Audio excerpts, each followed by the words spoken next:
Yay! It is episode 16 of NF Magazine's official weekly podcast, NF Show.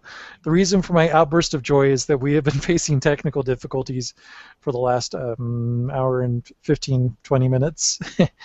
YouTube thinks that, prime time on a Monday night is a great time to do a maintenance window, and we got caught up in that, and our broadcast unfortunately was postponed an hour.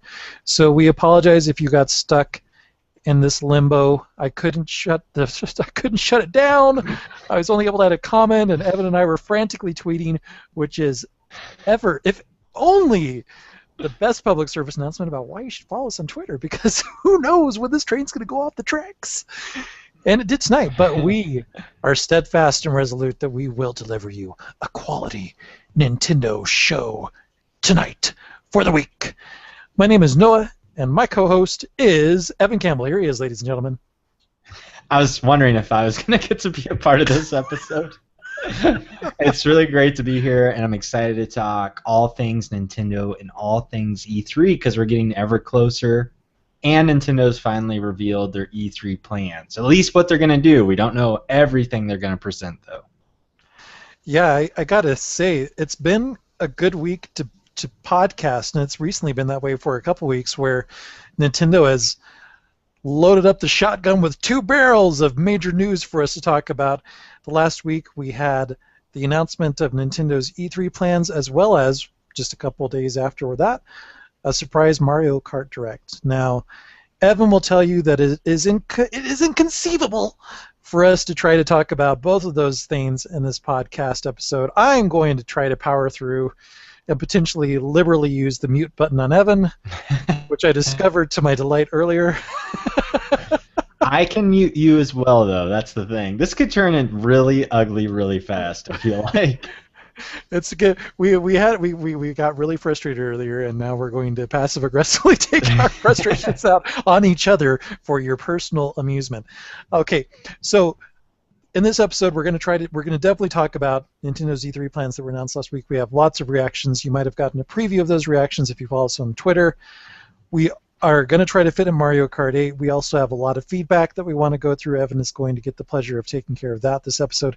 And double bonus, if you suffered through the trials and tribulations of trying to watch us live tonight, we are going to be giving away a game on this episode. We have a free downloadable code for BitBoy Arcade on 3DS. So have your 3DS at the ready while you're listening to this episode. We're not going to break it up into two chunks. We're not going to do trivia questions or anything else like that. We're just going to do it old school style and tell you the code. Like Nintendo, shotgun barrel blast straight to your ear holes. I was thinking that Evan was going to appreciate that metaphor, and I'm glad that he secretly told me that just now. Before we get into talking about what we're playing, because yes, both of us have been playing something on Nintendo machines, which I'm sure is a big shock for some of you who've been listening the last few weeks.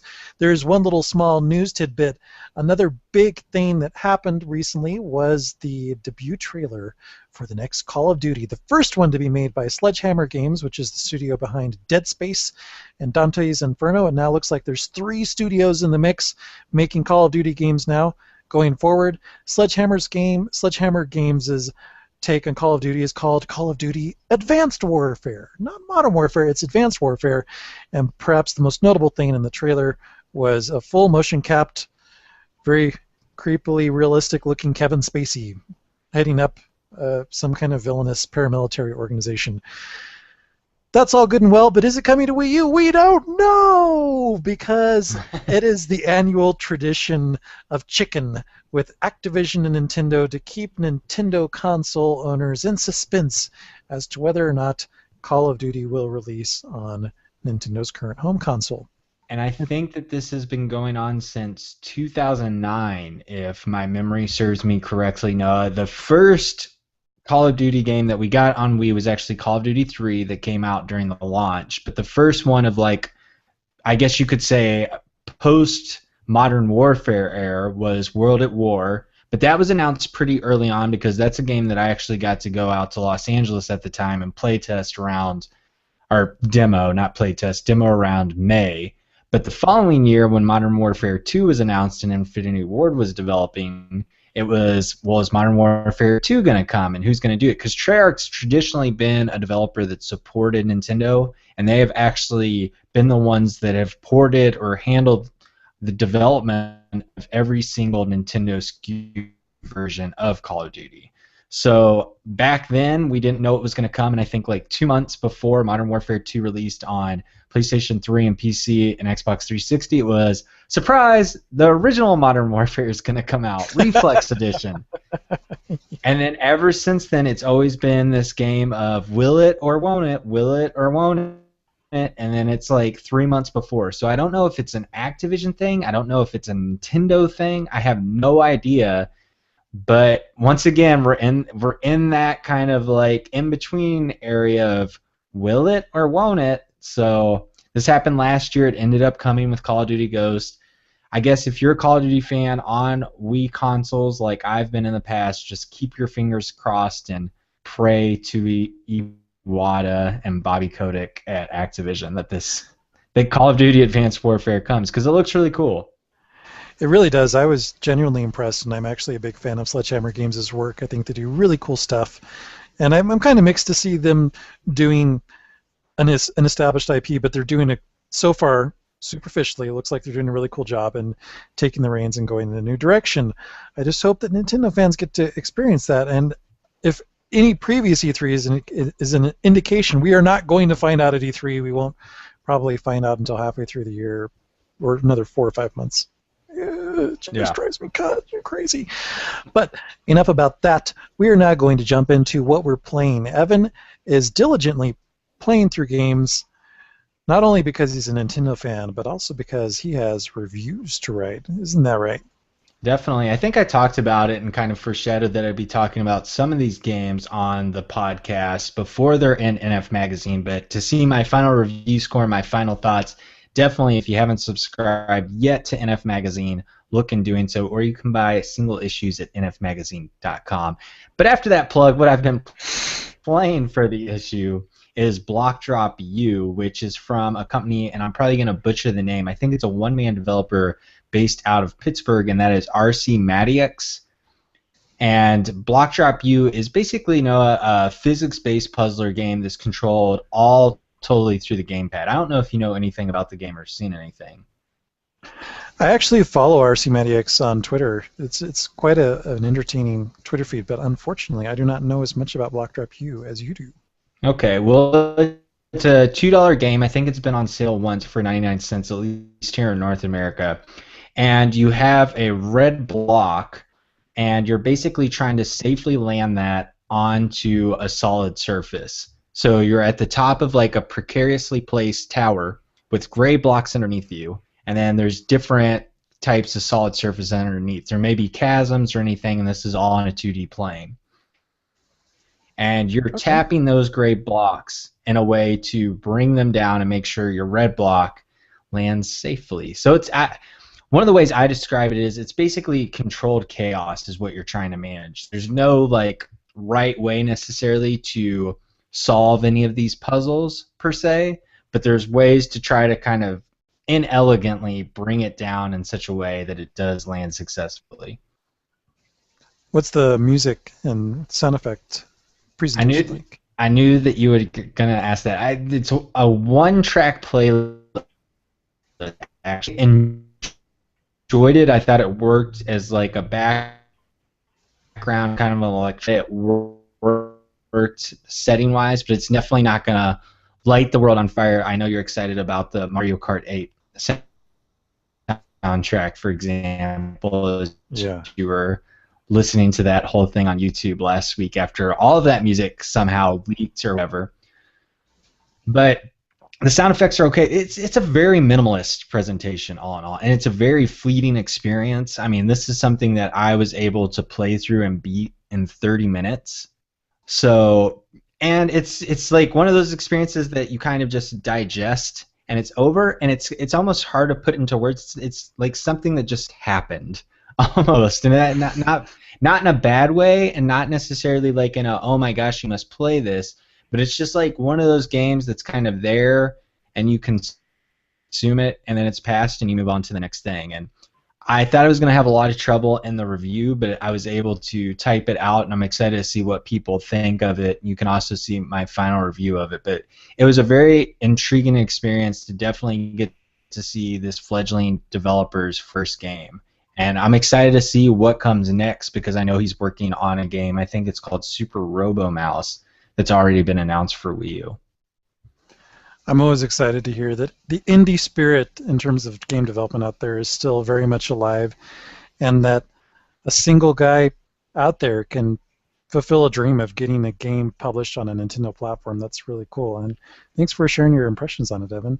Now, you've also been working on something else that I'm really interested in because it reminds me, personality-wise and presentation-wise, of a lot of games that I've enjoyed in the past. It's a little eccentric, a little esoteric. Reminds me a little bit of Double Fine, a little bit of Oddworld Odyssey, and it came out, I think, within the last 6 months on some other platforms. It came out on PC and PlayStation platforms, but now it just came out on Wii U, right?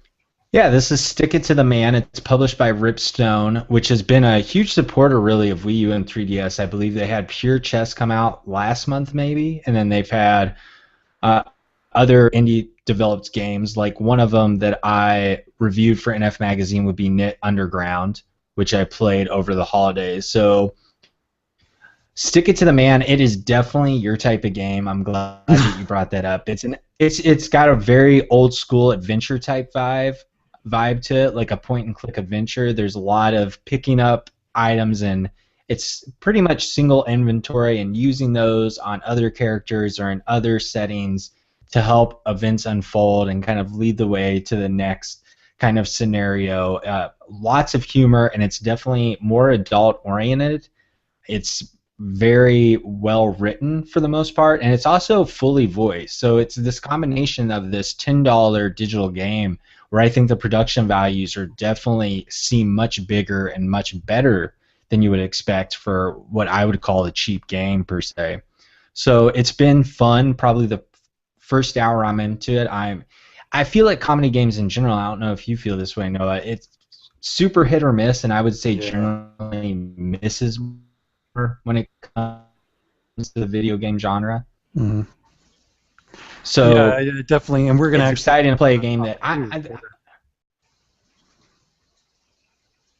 Go ahead. And it's definitely not something where I'm like falling over laughing or laughing out too much loud, but I'm appreciating it, and it's bringing out the smile here and there. So it's really cool to see that. But an hour in, so my impressions are still rather early, but I've got to say that this has been one of my favorite indie-type games that I've played on the Wii U, off the Wii U eShop, probably over the past few months, so I'm excited to play more. Very good, very good. I think I'm gonna have to check that out. I'm stacking up a list of games that I need to acquire, and I'm not really completing everything, but I do have a completion bit of an update. And what's great is we have an update from Hiawatha on this topic as well. I finally played some more Super Mario 3D World over the weekend, and I did it. I got all the flags, and that was all that I needed to unlock the final world. Wow. And this is exciting. Yeah. And should I just keep saying "Go, Noah, go" as you talk here? No. Little cheers. No. Okay. Because, all right, spoiler, there are only 3 stages in the final world. They are really hard stages, and this is actually going to come up later on in the audience feedback section that we have later in the show. And there's basically one of each thing. There is a Toad level, there's a Mystery House level, and then there's a platform level. And they are all ridiculously hard. And so I played the Mystery House, and I got 6 of the 30 stars that are in there, and I'm like, all right, now let's try the Toad thing, and I burned through like 7 or 8 lives in there, and it was really starting to get me angry, and so I stopped. Poor Toad. And it's supposed to be easy, but part of the problem is this really frustrates me that you can move the camera in those levels either with the sticks or by tilting the gamepad, and I just want to use the sticks. Oh yeah. And I'm not necessarily like constantly like squirming around when I'm playing, but just like naturally while you're playing the gamepad, I might shift or I might move to the side and all. And this instance of this Toad level, it's very time specific. I mean, down to the split second. You have to be moving at the exact right point, and you have to be on certain platforms at the right point, and you have to be super precise. And when the camera just kind of wiggles around and isn't exactly precise, you end up in lots of deaths, which is not a game design challenge. It's a flaw in the controls, and I wish I could just turn off Oh, you tilt can't? camera controls. You can't. You're stuck with it both of them being active at the same time, and the tilt camera controls totally stink. I They're don't know very why unreliable. Nintendo does that. They continue to put that kind of stuff in their games, and who uses that? I think it's in Mario Golf 2 that I've seen for 3DS. It's like you can you've got the screen focused on your golfer, but you can look around, and it's like, why do you need that? It's just It's a gimmick. talking. Yeah, and I feel like that gets thrown around at Nintendo a lot, unfairly most of the time. But here it is. I feel like they don't know what else to do. So and I feel like it's Miyamoto. He always talks about that. I'm sorry to derail your Super Mario 3D World, but that frustrates me too. He's always like, oh, you don't need 2 sticks for 3DS. You can do this stuff, and it's just like, it's a portable system. When you're on the bus or you're in the back of a car, you're on a flight. You can't be doing all of this crazy stuff. Yeah, yeah. So I burned some lives in that, and then I knew going in exactly how incredibly crazy the one platforming stage was because I watched a video run through of it, and there's no checkpoint in it, and it's really long, and it's very hard, and it's all the hardest things that you could do throughout the game, all stringed together. And I barely got past. I don't think I even got past the second set of platforms, and I did 3 or 4 lives of that. And it's like, that's enough. And what's cool is I got all the flags as Toad, and I was going through levels that I played over and over as Peach and other characters unsuccessfully. And I don't know if it's because I got better at the game, or just Toad and I synergy. It's my soulmate. I love it. I think it's that. Definitely. But yeah, I play really well with Toad, and I was doing everything with Toad in those other stages. But I've gotten to the final area, and I know that Benjamin asked about this recently. I think it was, and I said most recently, I don't feel a burning obligation or that I'm going to get a lot of fulfillment from finishing those. I'll probably go back and try them a couple other times, but like I said, I've got a stack of games piling up. I think it's time to put my efforts into something where I can actually make progress versus just spin my wheels over and just burn through lives trying to get through something that ultimately, if it unlocked something, I think that's probably one of the biggest issues is there's no unlock, there's no reward for getting through this. Everything that you can unlock by the time you get to this area has been unlocked, which I actually like. I really like that. I thought that was a nice design decision, but there's really very minimal incentive aside from personal pride to do it, and I don't need that. So I'll hopefully be talking about other games in the future. So this is occasionally. your curtain call for Super Mario 3D World. This is it. No more telling everyone stop pestering you. You're finished. You've come to terms. You and Toad have finally decided to part ways. Yeah, and like I said previously, I don't see Evan ever getting this far in the game, so I'm afraid about that. You had to throw out that challenge before it was over, huh? Oh yeah, I mean it wouldn't be the show, right, unless I did that to you. All right, so that's it for what we're playing. Now let's get into the meaty discussion topics that we have. There has been a lot of discussion, a lot of reactions already about the, I don't know what to call it, promotional video that came out last week that revealed what Nintendo was going to do at E3. I had been tweeting about it. People have been tweeting about it. There's been wonderings about it because both Microsoft and Sony had gone out there and made general blanket statements like, oh my gosh, this is going to be the best E3 conference ever. We're going to have games. We're going to show new IPs. We're going to do this. And Nintendo had been completely silent. It's because they were probably spending a lot of time working on this special video announcement. A video to announce a video is ultimately what it turned out to be. And I'd like to go over some just general reactions. I don't necessarily think we need to break down the news tidbits into painful detail because a lot of you out there are huge Nintendo fans and have already digested this to some degree. But I do want to address some of the things that Evan and I didn't necessarily agree with in terms of reactions because there's different ways you can react to this. You can react to this just as a pure, yay, that's great, good news. It's cool to hear that Nintendo will be at E3. You know, it's almost kind of naive about it, and like, oh, great, yay, I'm excited, it's going to happen. Well, yeah, of course it's going to happen. And then there's the sardonic response that a lot of people or it's the defensive response that, and it's defensive for Nintendo, going on the defense that people aren't going to be happy about this because inevitably there were several tweets, there were many articles and other blog posts and stuff written saying that this is a bad idea. Why is Nintendo doing this? And the defense force came out and was like, it's just because they're jealous that they don't get to be in the spotlight and sit in the theater. Those journalists are so spoiled, they're going to whine about it, and who cares? It doesn't matter if it's live or if it's video. It's all the same. It's really about the games. The presentation doesn't make a difference.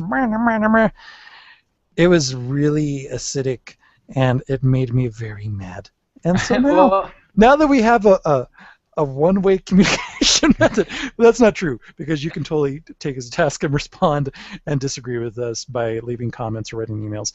But I definitely want to share diplomatically some points of view where I feel that that's not necessarily true. And what's cool is that Evan shares some of these opinions and may also differ about it. But you seemed anxious to speak, so let me turn the camera over to you, Evan. Oh, I was going to say, 2 disclaimers for us that I think people should keep in mind. Is first, I think it was we planned it, I guess, perfectly, but we had no idea that we were doing it. We actually discussed if it was too early. We already talked about what we thought Nintendo should do at E3, so this kind of follows up nicely. And then number 2, like Noah, I saw a lot of people saying, well, the press is just upset that they're not getting special preferred treatment by being in the Nokia Theater or this or that.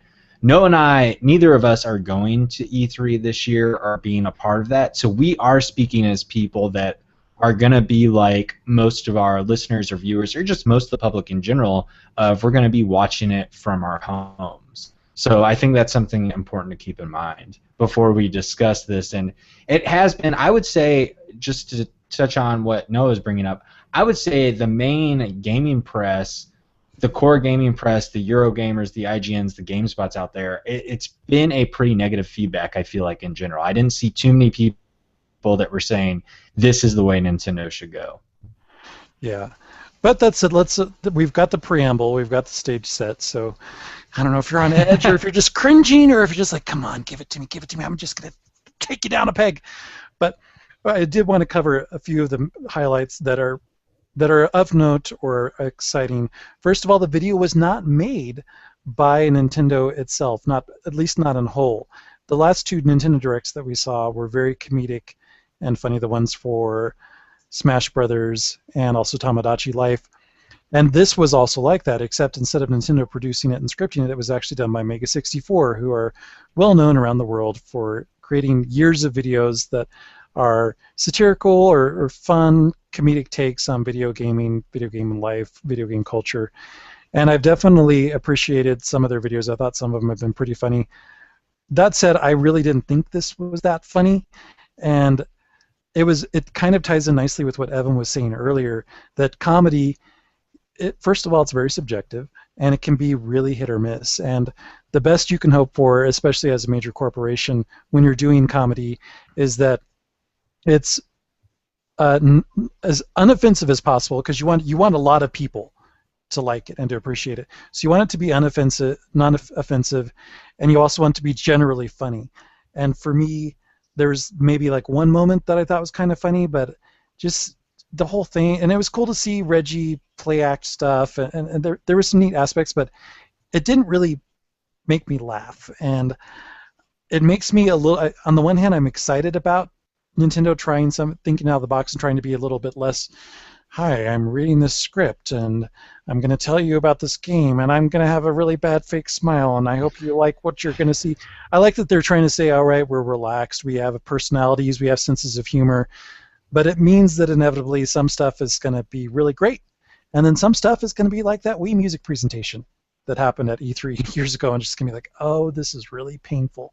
And at E3 of all times, I can handle that on just a regular old Nintendo Direct that comes out in the middle of the year, and we don't have the world focusing on it, hyper-focusing on it. But for E3, this really has to go very well.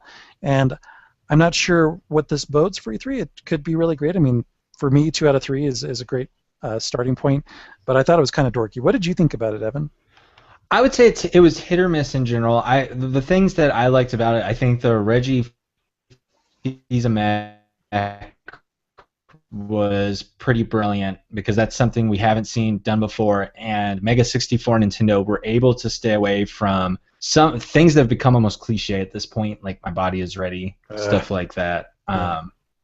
But the Fils-Aime was good. I thought Reggie in general did a really good job and seemed like he enjoyed himself. And I think it's good that we saw Reggie because Yeah. he has not been a major point of any direct so far, and it's nice to finally see this man have some spotlight and have some energy behind him.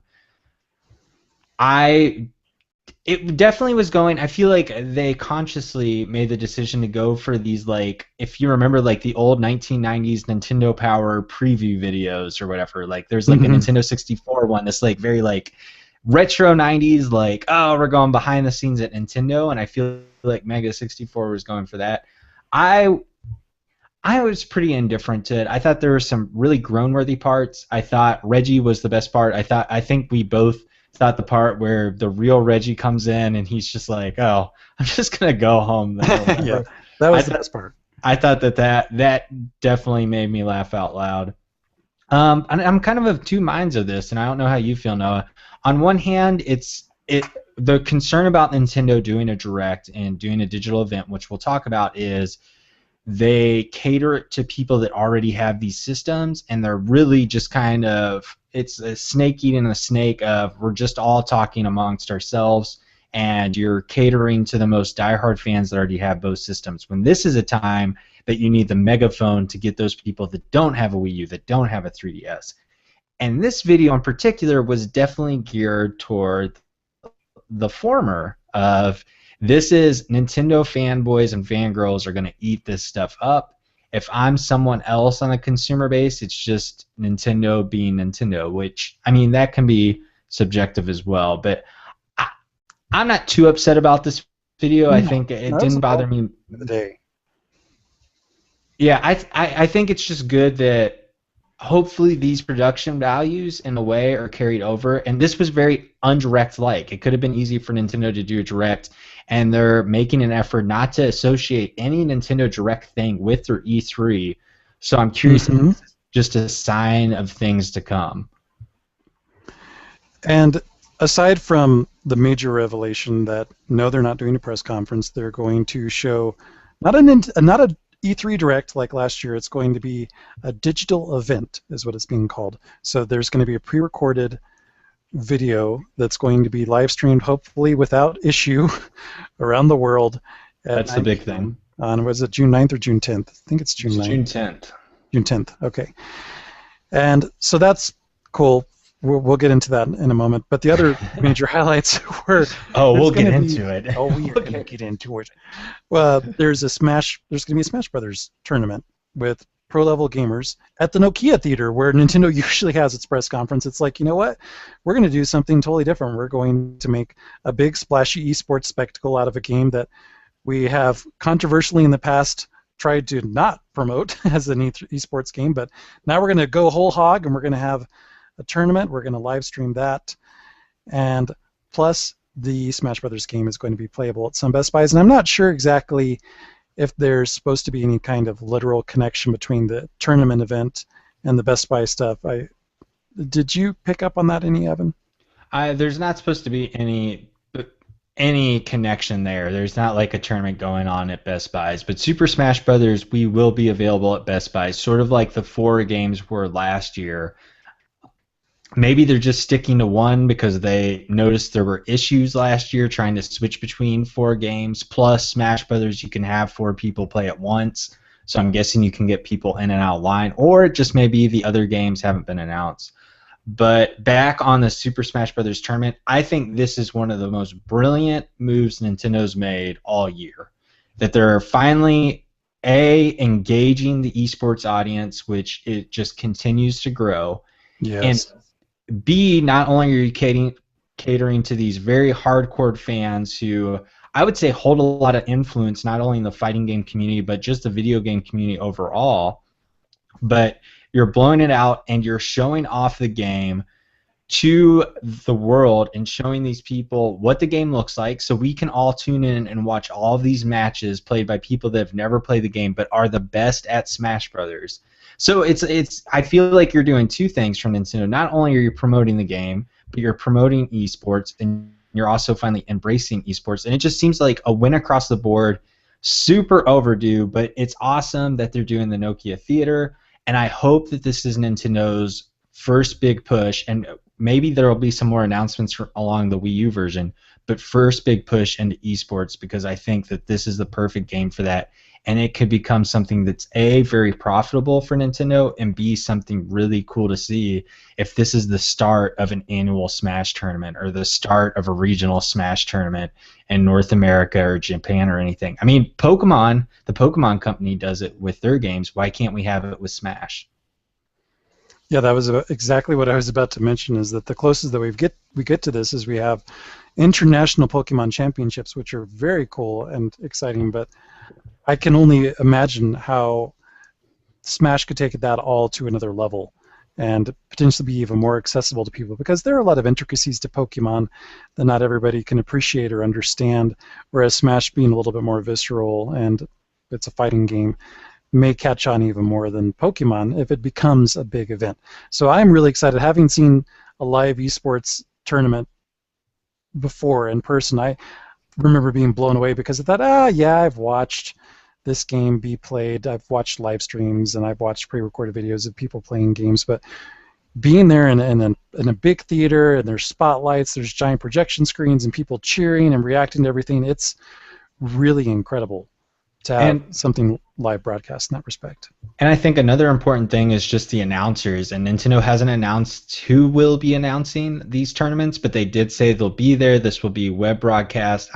I'll be curious if it's Twitch or it's YouTube, how they're broadcasting that, because that might give us an insight to what they have in store. I would say Twitch would be more surprising but exciting kind of revelation for Nintendo. But this is just, I think, one of the greatest moves, and I hope it speaks well, because Smash could be a game, I feel like, I mean, Super Smash Bros. Melee and Brawl have shown this. This could be Nintendo's kind of League of Legends or Dota 2 games that people are playing and talking about years down the road if Nintendo just decides to promote it this way. Very true, and of course that could have an impact, hopefully significant, on sales of hardware, but we'll have to wait and see how that pans out. The other really interesting and actual, I would assume, not quite as scripted event that Nintendo's trying this year is wall-to-wall, all day long live streams with the Treehouse crew in the Nintendo booth. They'll be showing gameplay demos. They'll be doing interviews with developers. It will be not too unlike what you would expect if you're watching IGN, for instance, or GameSpot and watching their coverage, or Polygon, all sorts of sites out there. They have crews on the floor there covering games, interviewing people. They have little stages and stuff, except this will all be Nintendo cultivated by Nintendo of America's one of its most powerful teams in terms of localization and testing things and determining what games come out and how they're marketed and how they're presented. So I'm really interested to see how that's done. That said, having experienced other types of this coverage from other outlets before, I'm not sure if I'm expecting anything too revelatory. That said, if there's a surprise new game that's announced at E3 and it's playable, I'll definitely want to check out exactly how Treehouse is going to promote and cover it during their 3 days worth of video streaming. How about you, Evan? Do you have any anticipation or predictions for this? It's a very curious thing they're doing. On one hand, I'm like, this is really smart that they're doing it themselves. They're going to be streaming their games, but there are definitely some concerns I have. The first one that's surprising to me, and we were talking about this a couple of hours ago, is the fact that this is for every hour of E3. And you brought up IGN and GameSpot, but when they're live streaming, they're not only live streaming one company's games, they're live streaming all the games available. So I'm really curious if this means that we're going to see repeats each day, kind of the same schedule, or if Nintendo's planning to have maybe a bunch of virtual console games or indie games that maybe not be on the show floor, but they're going to talk about during this live stream. I'm really curious about how they're going to fill that time. And then number two, my main concern is, and this is something we'll talk about with the digital event, a lot of things I saw in regard to just like, we don't need the press from some Nintendo fans is, does this mean that Nintendo's not going to be showing these games on other publication sites? Because one of the problems happens here is when Nintendo's doing it, there's no tough questions asked about these games. It's all in this very positive light, and you don't have other people playing the games. You have these people that could possibly have been playing these games week for week, so it's super scripted, like you would see at a press conference. Mm-hmm. And that doesn't give you that gives you the idealistic way to play a game, but it doesn't give you a real life situation. So those are kind of my growing concerns there.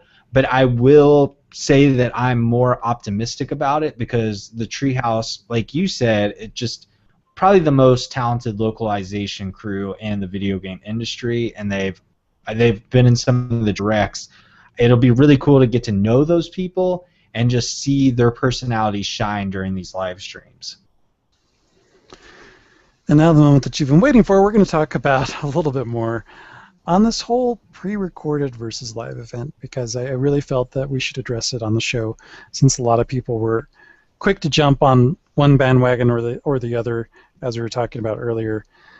Evan and I both believe, and we talked about this in a previous episode, that a live show would have been preferred to a pre-recorded show. The die is cast. It's going to be a pre-recorded show, and it's going to be what it is. And that was something that point of view is valid when you bring up the angle that whether it's live or whether it's pre-recorded, if they only have Pac-Man versus and Wii music to show, oh man, those were some dark moments in previous events. Let me tell you, as an attendee, it was just like, this is it. Okay. But if they don't have really quality games, it doesn't matter if it's a pre-recorded show or if it's a live show. It's going to be derided and panned and critiqued and all those awful things that you can imagine around the internet. It doesn't matter which way that it goes. But that said, let's, from a Nintendo fan point of view, assume that there's going to be really cool stuff. Let's assume that there's going to be a really incredible new trailer for X, or maybe there's going to be a gameplay sequence, and maybe we're going to learn some really incredible things about Smash Brothers, and then we're going to maybe see this new NFC game. What is it going to be? How cool is that going to be? You could do all that pre-recorded, yeah, but the thing is, yeah, journalists may or may not write about it, whether they're live or in attendance, but I don't think that this is a privilege elitism thing that's going on. I think that, as we said before, if you're really confident about your games and you really want to show them off and make an impact, to me a live presence does that so much more than a very controlled, very contained, very scripted experience that a pre-recorded show is going to have. And my biggest argument against it is for all the people who say they don't care whether or not it's a live session or if it's pre-recorded. If you take that point of view to its extreme, and what frustrates me about that point of view is if live stuff doesn't matter, then why should we even have live telecasts? Why should we have stadiums where people can go and actually watch a football game being played? Just, let them play it in some little closed, contained building, and you can watch the stream afterwards. You can watch a pre-recorded edited version of it afterwards. We're also getting back to that whole professional gamer competitions. League of Legends, Smash Brothers, we don't need to see that live. Just go do it somewhere else. Just edit it down to the best parts and show it to me, because I don't care. It really doesn't matter. And furthermore, Apple clearly is very successful, and yet for some reason they keep doing live presentations when they do product reveals. Why do they do that? Why don't just pre-record it? Because really, who cares? People are going to be excited one way or the other. That logic makes no sense to me, and it's why, at heart, it's not. As Evan said, neither of us were planning on being E3. There's no way we're going to go to E3 this year. It's not going to happen. But we still understand and appreciate the value that a live event's going to have. And to say that it's just about journalist elitism is totally ridiculous. And I should pause so that Evan can get a chance to stop me from ranting. I'm here. I'm just like, rant, Noah, rant. Just cheering you on, just like if you were playing Super Mario 3D World. Um, I, yeah, I think you make a lot of good points, and one thing I agree with you in a lot of ways. I mean, it's kind of like we're broken records because we talked about it 2 weeks ago. But one Yeah. thing that I want to point out is I was someone who advocated that the Nintendo Direct was a smart move last year, and was like, you know what, Nintendo should do their own thing. The press conference doesn't matter.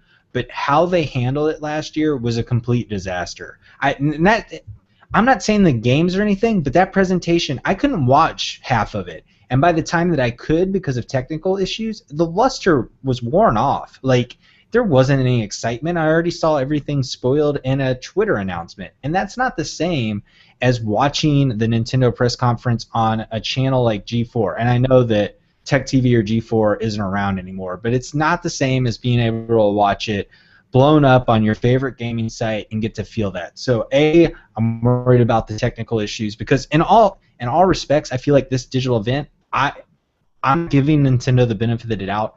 I feel like it's the same thing with a different name. And until I'm proven wrong, that's what I'll believe, and hopefully I am. But the thing that you brought up about people are like, oh, it just matters about the games. No, last year proved, and I was probably wrong on this last year saying I probably said it was about the games, is rhetoric matters. Messaging matters. That's most important. And if you don't believe me, go back and watch how the tide turned in Sony's favor and has now carried them with a strong command and lead with the PlayStation 4. And I would say that E3 2013 was that point where things really took a turn. Microsoft's messaging was murky. They were kind of here and there. They didn't know what they were doing. Sony came out there.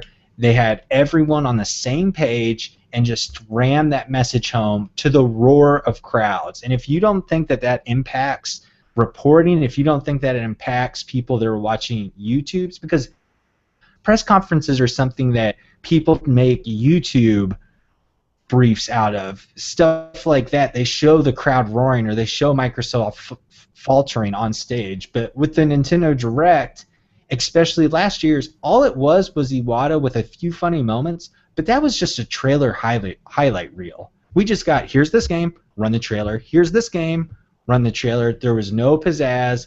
There was no messaging. And it was just bland and it didn't work. So they have a lot of room to improve.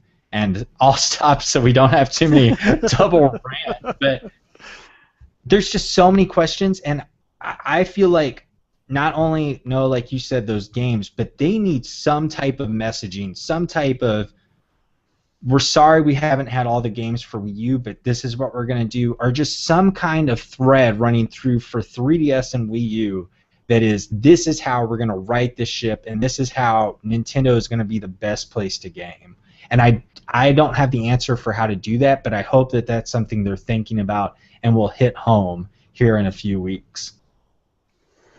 Well said, Evan. And I'm looking forward to hearing what the response is from our audience out there, either on YouTube or on iTunes or listening to your favorite audio RSS feed. Let us know what you think. Send that into show@nfmagazine.com if you want to take the email route, or if you're watching this over on YouTube, just leave a comment below this video.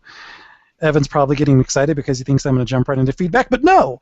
Evan, I want you to equip your gold mushroom so that we can turbo through some comments on the Mario Kart Direct that I felt was strategically timed to happen a couple days after this video promoting the video event, because I think that Nintendo predicted, like, there could be some complaining about this. We don't want this to have a long tail at all if there are people grousing about there not being a press conference. So let's hold off on announcing this Wii U bundle for Mario Kart 8 that everybody else in the world has heard about, and let's throw out a Direct there a couple days later. And sure enough, I kid you not, there's some people I just want to Twitter unfollow, but I'm not, because I just like the anchor that they give me. Like, just look at that. All it takes is a Mario Kart 8 Direct to just silence the people complaining about Nintendo. I'm like, oh my gosh. It's just like clockwork. Anyways, so the big things that we got out of the Mario Kart Direct is that the game looks beautiful. It looks fantastic. There is going to be a Wii U Mario Kart bundle. It just has a $30 price premium on the standard deluxe bundle. It's going to be $330 US. It includes a deluxe system. It includes the game, in addition to a red Mario remote, and also a red Wii wheel, which I'm sure a lot of people have been hankering for. The presentation of the video again followed in the footsteps of Nintendo's previous 3 videos in that it tried to be comedic, and it showed this gross, schlubby dude, which I think was kind of a passive-aggressive taunt of Nintendo saying, this is what we think our fanboys look like. Like just channel surfing in his underwear and slurping down cereal. Thank God that was only the first 2 minutes, because I probably would have just stopped it halfway through. And he's channel surfing, and you're getting Mario Kart trivia and seeing little things. You get to learn about the 2 final characters, Pink Gold Peach and Baby Rosalina, and the final 2 power-up items that are new, the Crazy 8, which is a lot like the 7 power-up from Mario Kart 7, and the Super Horn, which can actually thwart the blue shell, provided that you can get it, although it's apparently super rare. So I'm not sure how often that's going to happen. Battle mode was also indirectly addressed. It's no longer going to be an arena, which makes me kind of sad. Instead, you're going to be racing through modified versions of all the existing race courses, which kind of makes sense, because battle mode in its most frantic is all about the chase, like, oh, I've snuck up on you, and now I'm going to chase you down, I'm going to be shooting you and trying to take your balloons out. I'm not sure how it's going to go. I'm glad they're trying something different. I'm a little bummed out because I'm going to miss the arenas. And they're Wii Party U, or Zelda Wind Waker HD, or Pikmin 3, or New Super Mario U. I think it is, not New Super Luigi U, I can't remember. Free download code for that, which I think is a pretty darn cool value. Especially as someone pointed out on Twitter today, you could trade in Pikmin 3 for $40 towards Mario Kart and then get it back for free. So you get this big discount on Mario Kart. So there's some smart people out there, for sure. Oh, and then of course Mario Kart TV. That was explained. You can save and automatically upload to YouTube clips of your races. And can you actually edit them, Evan? I can't remember. Yeah, what I remember watching is that the game will actually, this is really great, will save, I think, maybe your last 8 or 12 races, and then you can go in and actually edit clips, I think 30 or 60-second clips, and then post them on YouTube or Miiverse. So I would guess that you could post both of those together. So it'll be really cool, because the gamepad's perfect as an editing tool, I would think. I mean, much better than having to use a traditional remote. So I'm really excited to see that, and this is hopefully something that we'll see in other Nintendo games in the future. And as Evan mentioned, for whatever reason, and thank goodness it happened, the full soundtrack to Mario Kart 8 got leaked on YouTube, and I listened to it, and either to my Twitter followers' delight or chagrin, I ended up doing a blow-by-blow. I don't think it wasn't that bad, but I would comment as I listened through the whole thing, and it is a fantastic soundtrack. It definitely, I think, gives Super Mario 3D World a run for the money in terms of which one is my favorite. And it just makes me wish even more that I could just go on iTunes or some other, or Amazon, and just buy these soundtracks, and you can't. But at least you can listen to them for free on YouTube, I guess. And it is fantastic, jazzy, pop, disco, some little light guitar rock stuff. It is excellent. I don't know if I'll end up liking the soundtrack more than the game. That's what I said on Twitter, because it's just that good. And listening to it without and like, all these cheesy sound effects going over it that we know and love from Mario Kart, it helps you really appreciate the instrumental talent that's behind it, because, man, those live musicians add so much, especially even in the tracks that they remade for all of the retro courses on there. It's excellent. So my last question, Evan, for you is, are you going to pre-order this game, or since I think you have experience with all those games, you may not? I don't know. What's your stance?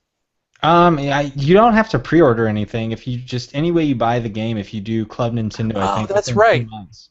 Thank you for correcting me. Yes. If you buy the Mario Kart bundle, if you buy the game at your Target or Best Buy or GameStop, or if you download the game like I will do most likely at midnight, because I'm excited to play it for Mario Kart 8, and I'm not like some other people like our lovely special co-host every time, Neil, who's already getting to play it for preview and review coverage. So shout out to Neil. Very lucky, but I'll wait. I'm patient. I have plenty of games to play, and I'm excited to play with our fans and listeners and with you, Noah. So, but yeah, I will definitely be picking it up off the eShop whenever it goes live. So I'm excited.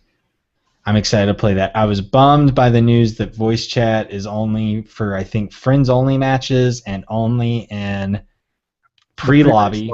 Yeah. Mm-hmm. Oh my goodness. I'm not even going to touch that one. It's so frustrating. So once again, I'll be on. We'll have to be on Skype, or maybe we'll have to maybe we'll podcast one week and just be playing Mario Kart on our gamepads at the same time, something like that. Playing with like any live viewers would be really fun. It'd be awesome. Love it. And that is the last of our gold. Our golden mushroom has expired. We're done turboing through that Mario Kart Direct. Overall, unexpected but appreciated, and we're already excited about this game. There's little that could have been done that would have changed that, I think, and I'm definitely looking forward to it. Now that Evan reminded me, that I don't have to pre-order the game to get those games, now I just have to decide, do I want to get Pikmin 3 or do I want to get Wii Party U? Because I'm definitely going to get one of them. Haven't decided yet, though. We'll see. Now time for a code break. Evan, would you like to do the honors in giving away a copy of BitBoy Arcade for 3DS? Code break. Definitely. So this is for 3DS. It is for North American 3DSs only. So here I will read it out. I'll give it to you twice. The first time will be a little faster than the second. So it is A04J 8U4Q 1936 F6Y0. Once again, that is A04J 8U4Q 1936 F6Y0. So let us know if you got that code giveaway of BitBoy Arcade for 3DS. Please just send us a comment down on YouTube if you're watching it in the comment section live, or if you're watching this after it's recorded, or you can email us at show@nfmagazine.com. And if you'd like to give us some impressions of what you think, yes, that would be fantastic as well. So thank you very much. I've straightened out my shirt because I was dancing and karate chopping during that entire sequence, and Evan is just straight on Iron Constitution. Good job. Unfazed. I was bringing that code directly to our audience. Time for the feedback. Yes, thank you. I've already told you how you can get in contact with us, and let's go over the best feedback from our previous episode. We got an email from Mario Man 311, and it is E3 related. He has a question that may be hard for us to answer here now. He says, I want to watch Nintendo's digital event, that he puts in quotation marks, which I loved. But unfortunately, I have school on June 10th because of our recent winter. Any tips on convincing my mom to let me stay home? I was wondering what you guys think of the Smash Brothers centric events and Treehouse at E3. Keep up the great work. Now, I'm all for education, but I feel like if your finals and tests are over and it's just like a field day, that's one angle you could take at. And the other angle you could take at, and this I guess depends on where you're at, if you're on the East Coast, if you're in the Midwest or whatever, you could always do some kind of half-day sickness, whether you go to school for the first couple of hours and then come down with a stomach ache, or if the show's on early in the morning, just wake up and be like, I don't feel good, but maybe I'll feel good after the E3. Don't put it that way. I feel like that's two ways that you could be able to watch the E3 Direct. Well said, well said. Any other tips for him, Noah? Geez, I don't know. Well, I mean, the way that I rationalize it to my boss, because I say, all right, I'm not taking any meetings during this time. This only happens once a year, right?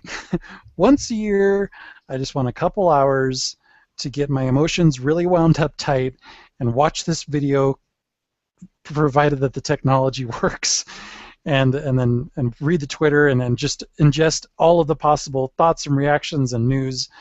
And so far, fortunately, my boss has been very agreeable to it. So with your mom, I would recommend potentially say, this is one time I haven't asked for anything in a long time, and it's in the middle of the year, and maybe my birthday is really far away, and just play up the rarity of it and see if some leniency is granted.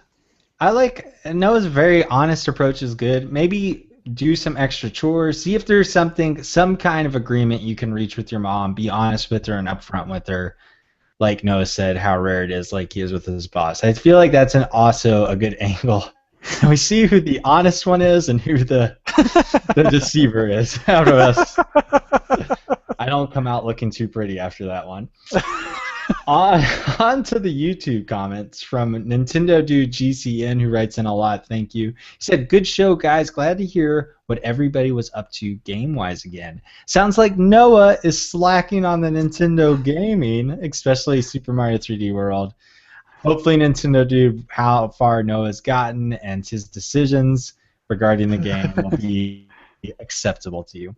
But back to his comment. "Enjoyed all the thoughts on the games and especially the variety of opinions between the three of you.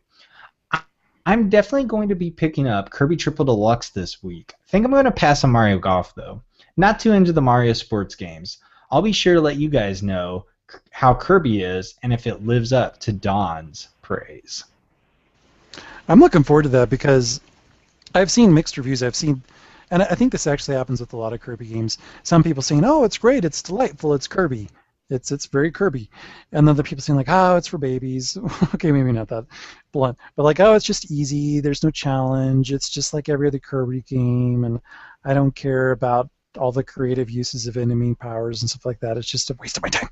So, I want to hear from folks also out there in the audience if they're digging the show or digging the game. So please let us know what you think of that, Nintendo Dude GCN. And a tip I would say for Noah, if you've played Kirby's Epic Yarn and you could draw comparisons there, it would be to his benefit. Yes. Since he definitely. Our next YouTube comment comes from Benjamin A, who also writes in a lot, and we thank him for that. He says, "I have a question for you guys in regard to a couple of previously announced titles coming to the Wii U. Out of the games I'm going to list, so listen carefully, Noah, which games are you particularly interested in and why?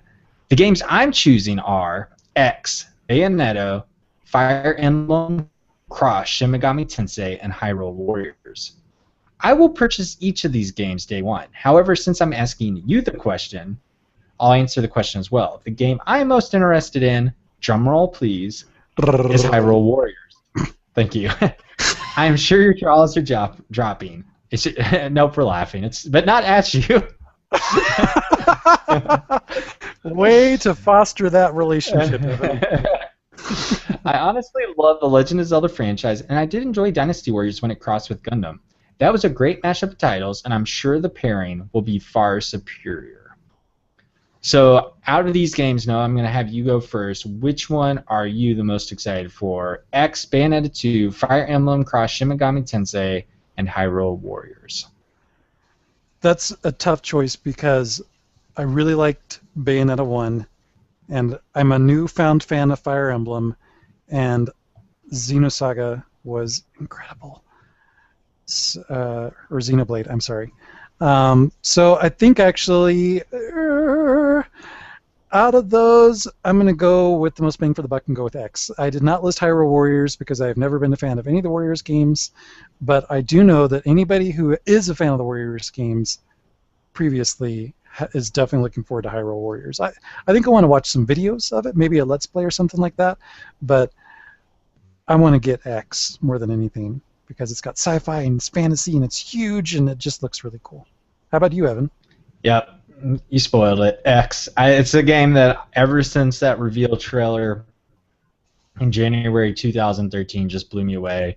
The trailers have been fantastic. I do worry a bit that it's going to be too similar to Xenoblade Chronicles, but I feel like the world appeals to me more. I feel like the huge mech that they call dolls that you apparently can just jump into in this huge open world and just visually it's more appealing to me. I'm just so excited for that game. And the music, my goodness, the music just seems so fantastic. But I think I talked about it, but maybe I didn't on here. I'm excited for Hyrule Warriors as well.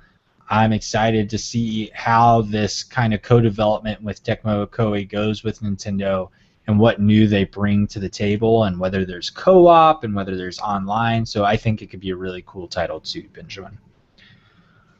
Our final comment comes from Hayawada, also a long-time audience member who writes in, and we thank him for it. He has a Super Mario 3D World update like Noah.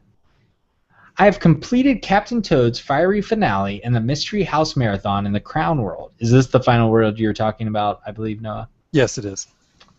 Back to the comment. I believe all that's left is to beat Champions Road and to get the rest of the flags. When I have sufficient time to play and I'm not rushed, Super Mario 3D World remains just as fun as it ever has been, even during the increased difficulty. However, I must admit that it's still frustrating when I'm pressed for time.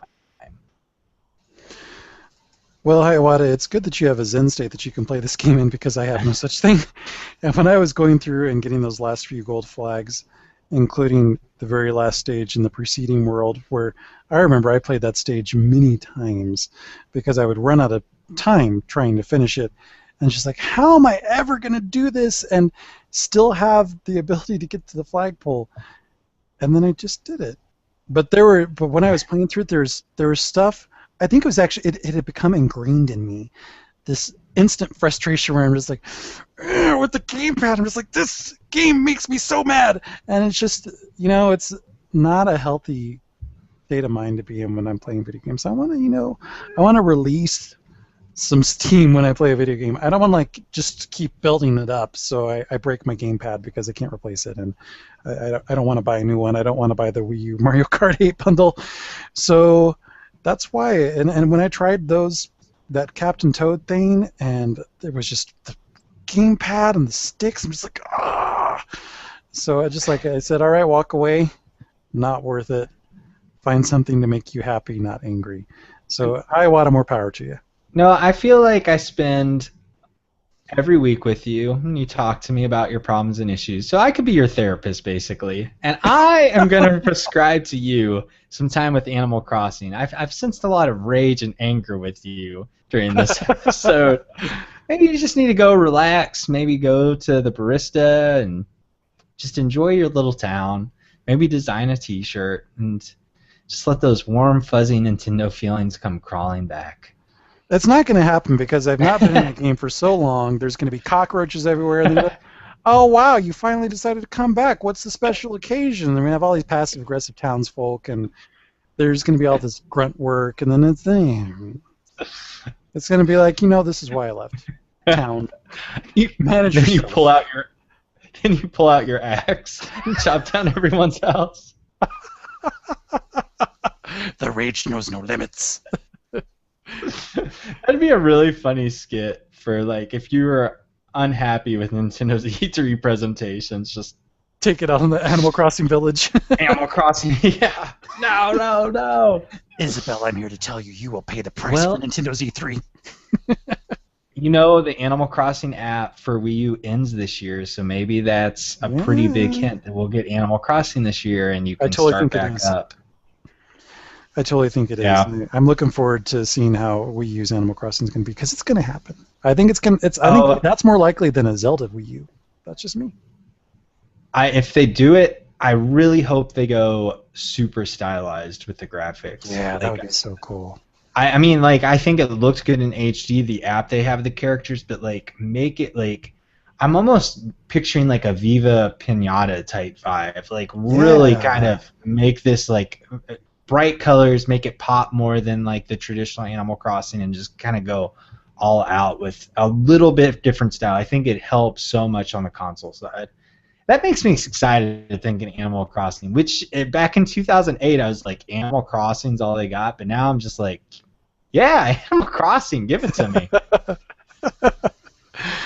You have been converted successfully.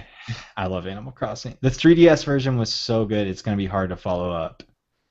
Yeah, that I will agree. That being able to manage the town and the way that you were was really, really cool.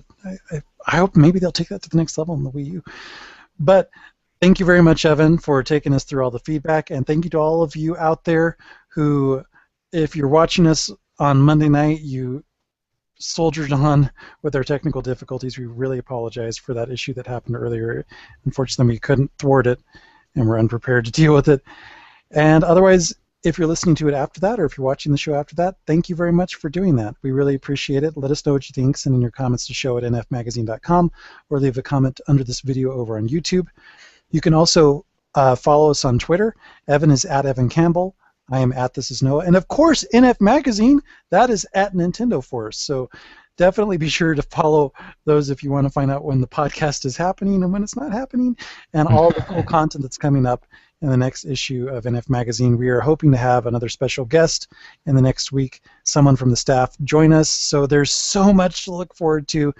Please subscribe to us on YouTube or on iTunes or however you like, and leave us a review. Let us know what you think. Any parting thoughts, Evan?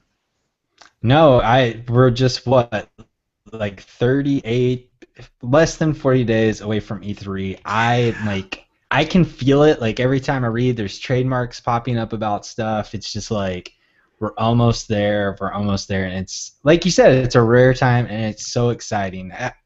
The older I've gotten, I've thought like, you know what, I'm gonna be less giddy about things, but that week of E3, it's still every night. It's like, I don't know if I'm going to be able to sleep. It's like Christmas. What are they going to do this year? So it's starting to get really excited. Well said, Evan. I am right there with you. And, it's going to be great. We're going to continue to talk E3, of course, in the coming weeks. We're going to have to go through the requisite predictions and all other stuff. So feel free to join us on those conversations as well. That's fun. I can't wait for the prediction show. Yeah, we'll definitely give you all plenty of time to get yours in, because that'll be a really fun and crazy show. Yes, definitely. And that said, that's the end of episode 16. So we hope you liked it, and we'll be back again next week. Bye-bye. Bye.